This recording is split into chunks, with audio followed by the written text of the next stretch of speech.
भारत में दो ऐसे महापुरुष हैं जिनकी जयंती संयुक्त राष्ट्र संघ मनाता है। बाबा साहब की जयंती और तथागत बुद्ध की जयंती संयुक्त राष्ट्र संघ मनाती है। तथागत बुद्ध, कबीर साहब और ज्योतिबा फुले को अपना गुरु माना। यानी तथागत बुद्ध, ज्योतिबा फुले और कबीर साहब ने बाबा साहब जैसे महान शिष्य को पैदा किया और बाबा साहब ने माननीय काशीराम के जैसे महान शिष्य को पैदा किया। यदि हम लोग बाबा साहब जैसे गुरु को अपनाते हैं तो हम सब भी महान बनने की दिशाओं में अग्रसर हो सकते हैं। बाबा साहब जो लिखे हैं उसका नाम है waiting for visa. Waiting for visa, ये वेटिंग फॉर वीजा क्या है? बाबा साहब ने वेटिंग फॉर वीजा में जो लिखा है वह समझिए, बाबा साहब अपनी आत्मकथा नहीं लिख रहे हैं, हमारे पूरे समाज की आत्मकथा लिख रहे हैं। Waiting for visa. Tathagata Buddha ने सम्राट अशोक जैसे महान शिष्य पैदा किया। जो सम्राट अशोक पूरी दुनिया में महान सम्राट कहलाया। पूरी दुनिया में 3 सम्राट को महान कहा गया है, सिकंदर, अशोक और अकबर। इसमें से समझिए तथागत बुद्ध ने सम्राट अशोक जैसे महान शिष्य पैदा किया। और हमारे समाज में बाबा साहब जैसे गुरु की तलाश नहीं करते हैं लोग, इसलिए महान पैदा नहीं होते। जिनको एक व्यक्ति ने कह दिया राष्ट्रपिता तो लोग राष्ट्रपिता बोलने लगे, किसी ने कह दिया बापू तो बापू बोलने लगा।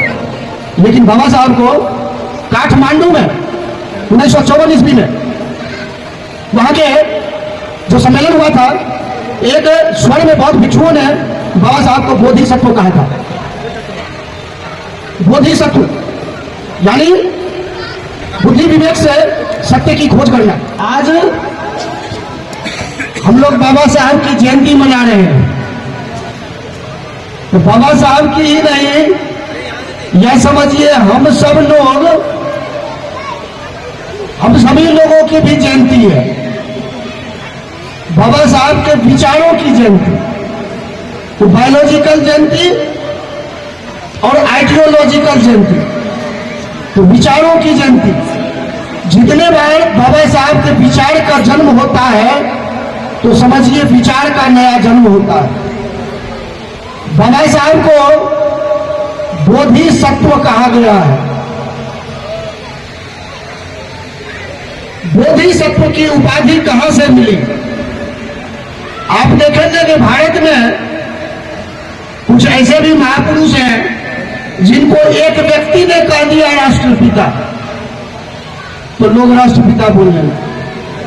किसी ने कह दिया बापू तो बापू बोलने लगा। लेकिन बाबा साहब को काठमांडू में 1954 ईस्वी में वहां के जो सम्मेलन हुआ था, एक स्वर्ण में बहुत भिक्षुओं ने बाबा साहब को बोधिसत्व कहा था। बोधिसत्व यानी बुद्धि विवेक से सत्य की खोज करना। बाबा साहब ने भी अपनी आत्मकथा लिखे थे। गांधी जी ने आत्मकथा लिखा, सत्य के प्रयोग। जवाहरलाल नेहरू ने भी लिखे। और बाबा साहब जो लिखे हैं उसका नाम है waiting for visa. Waiting for visa. ये वेटिंग फॉर वीजा क्या है? बाबा साहब ने वेटिंग फॉर वीजा में जो लिखा है वह समझिए, बाबा साहब अपनी आत्मकथा नहीं लिख रहे हैं, हमारे पूरे समाज की आत्मकथा लिख रहे हैं। Waiting for visa. वीजा का मतलब विदेश जाने के लिए वीजा नहीं। वीजा से समझते होंगे शायद विदेश जाने की वीजा की बात कर रहे हैं या देश में वीजा की बात कर रहे हैं, बल्कि वैसा वीजा जो उनको पग पग पर या झेलना पड़ा। विदेश से पढ़ करके आते हैं, अब उनको साहू जी महाराज के नौकरी करनी पड़ती है तो उनको कहीं पर रहने के लिए रूम नहीं दिया जाता है, अछूत होने की वजह से। ये है वेटिंग फॉर वीजा।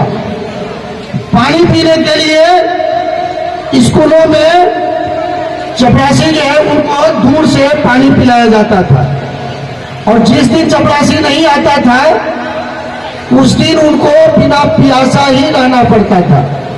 यह है वेटिंग फॉर वीजा। स्कूल में जाते थे तो रूम से बाहर इनको पढ़ना पड़ता था। यह है वेटिंग फॉर वीजा।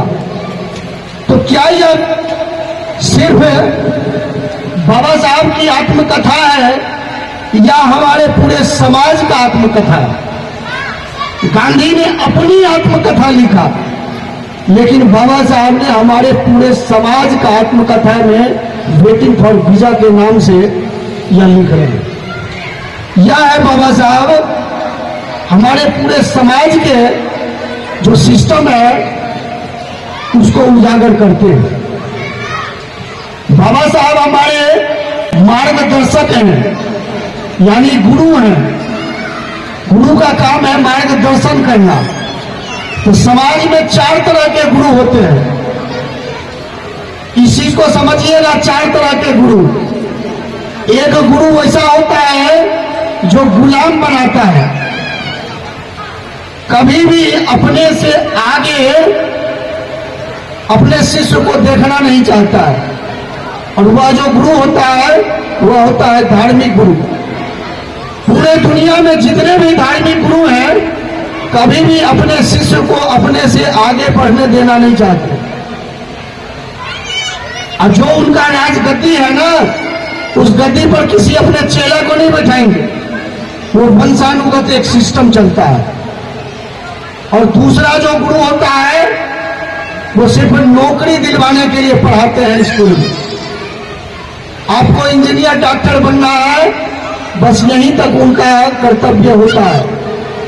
और तीसरा जो गुरु है वो राजा बनाता है। और चौथा जो गुरु है वो महान बनाता है। अब आप लोग एक बार सोच करके देखिए, आपको इस 4 में से किस प्रकार के गुरु की जरूरत है?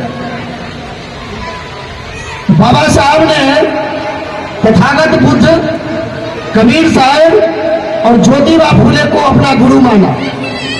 यानी तथागत बुद्ध, ज्योतिबा फुले और कबीर साहब ने बाबा साहब जैसे महान शिष्य को पैदा किया। और बाबा साहब ने मान्यवर काशीराम के जैसे महान शिष्य को पैदा किया। यदि हम लोग बाबा साहब जैसे गुरु को अपनाते हैं तो हम सब भी महान बनने की दिशाओं में अग्रसर हो सकते हैं। इसीलिए आपको वैसे गुरु की तलाश करनी है जो गुरु आपको महान बनाए। तथागत बुद्ध ने सम्राट अशोक जैसे महान शिष्य पैदा किया। जो सम्राट अशोक पूरी दुनिया में महान सम्राट कहलाया। पूरे दुनिया में 3 सम्राट को महान कहा गया है, सिकंदर, अशोक और अकबर। इसमें से समझिए तथागत बुद्ध ने सम्राट अशोक जैसे महान शिष्य पैदा किया। और हमारे समाज में बाबा साहब जैसे गुरु की तलाश नहीं करते हैं लोग, इसलिए महान पैदा नहीं होते। जब तक आप बाबा साहब जैसे महान विचारक को, दूरदर्शिता वाले अर्थशास्त्री, ऐसे महान गुरु की तलाश नहीं करेंगे तब तक आप महानता के शिखर पर नहीं पहुंच सकते। भारत में 2 ऐसे महापुरुष हैं जिनकी जयंती संयुक्त राष्ट्र संघ मनाता है। बाबा साहब की जयंती और तथागत बुद्ध की जयंती संयुक्त राष्ट्र संघ मनाती है। और भारत सरकार बाबा साहब को भुलाना चाहती है, लेकिन भारत की जनता बाबा साहब को भूलने देना नहीं चाहती। और भारत सरकार गांधी जी की जयंती मनाना चाहती है और भारत की जनता गांधी की जयंती मनाना नहीं चाहती है। पूरे इंडिया में देखिए कितनी जयंती बाबा साहब की मनाई जा रही है।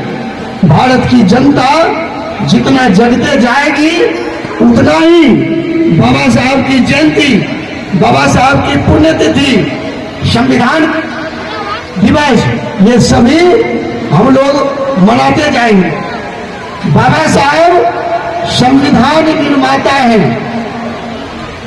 संविधान निर्माता है इसलिए हम लोग जिंदा हैं। जिस दिन संविधान मर गया उस दिन हम लोग भी मर गए। संविधान के वजह से आज हम सब यहां पर इकट्ठा हैं।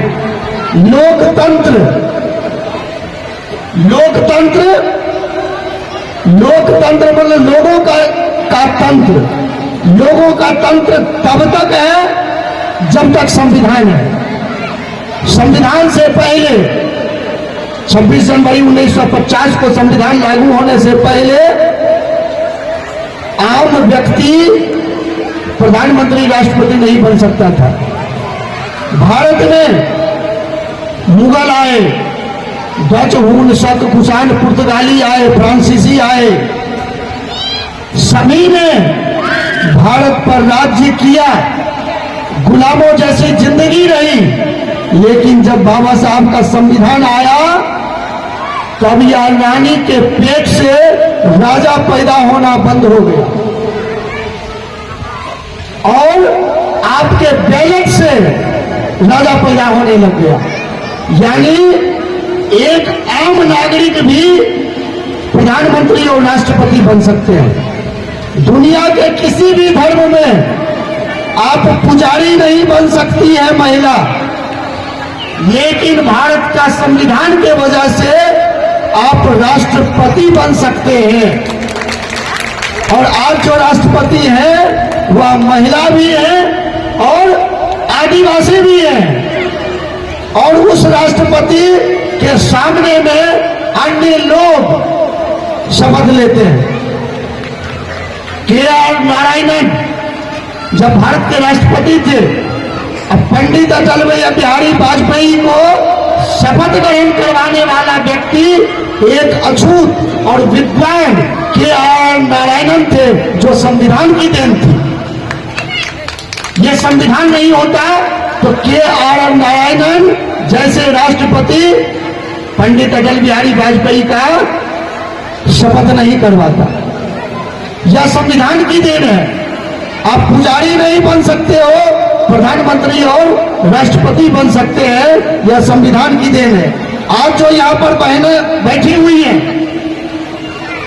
इनको ये जरूर पता है कि किस दिन सोमवारी है, मंगलवारी है, किस दिन छठ का व्रत है, लेकिन इन लोगों को ये पता नहीं है कि बाबा साहब ने महिलाओं को कौन कौन से अधिकार दिए, ये पता नहीं है। अब जब आपको ये पता नहीं है तो फिर बाबा साहब का आप ऋणी हो कैसे सकते हैं। 1955 ईस्वी में पहले एक पुरुष कई शादियां कर सकते था, लेकिन 55 के बाद हिंदू विवाह अधिनियम के बाद कह दिया खबरदार, जो कोई भी पुरुष यदि दूसरी शादी किया तो जेल के अंदर में हो। यानी पुरुष भी एक शादी और महिला भी एक ही शादी कर सकती है। और पहले जितनी मर्जी है शादी कर लेते थे। हिंदू उत्तराधिकार अधिनियम के अंतर्गत बाबा साहब ने महिलाओं को अधिकार दिया। क्या अधिकार दिया? बेटा के साथ साथ बेटी को भी अपने पिता के संपत्ति में अधिकार मिलेगा। वरना इस महिला को क्या होता था, घर में पिता का बंदिश, शादी हो गई तो पति का गुलाम, जब बच्चे बड़े हो गए तो बेटा का गुलाम। यानी औरत की कोई भी जिंदगी नहीं, पिता के अंदर, पति के अंदर, और बेटा के अंदर यही इनकी जिंदगी थी। पिता के यहाँ पर, पिता के जमीन में उनका कोई हक नहीं था। शादी होने के बाद पति के संपत्ति में कोई हक नहीं था, लेकिन बाबा साहब के संविधान के बदौलत महिलाओं को अपने पिता के संपत्ति में भी हक मिला और पति के भी संपत्ति में हक मिला। वरना पहले पति की मृत्यु हो जाती थी तो पत्नी को भी संपत्ति से कोई वास्ता नहीं रहता था। इसीलिए महिलाओं को खास कर करके यह समझना चाहिए कि आज जो मान सम्मान मिल रहा है वह बाबा के बदौलत है। हमारा इंडिया में अलग अलग बाबा होंगे, किसी को चिंता बाबा होंगे, कोई आसाराम बाबा होंगे, कोई अलग अलग बाबा होंगे, लेकिन हम सब के बाबा सिर्फ एक ही बाबा है, वो बाबा भीमराव अंबेडकर है। इतना ही कह करके मैं अपनी बातों को विराम देता हूँ। आप सबों को नमो बुद्धाय, जय भीम। लेटेस्ट अपडेट पाने के लिए हमारे चैनल क्लाउड न्यूज को अभी लाइक करें, सब्सक्राइब करें और बेल आइकन दबाना बिल्कुल ना भूलें।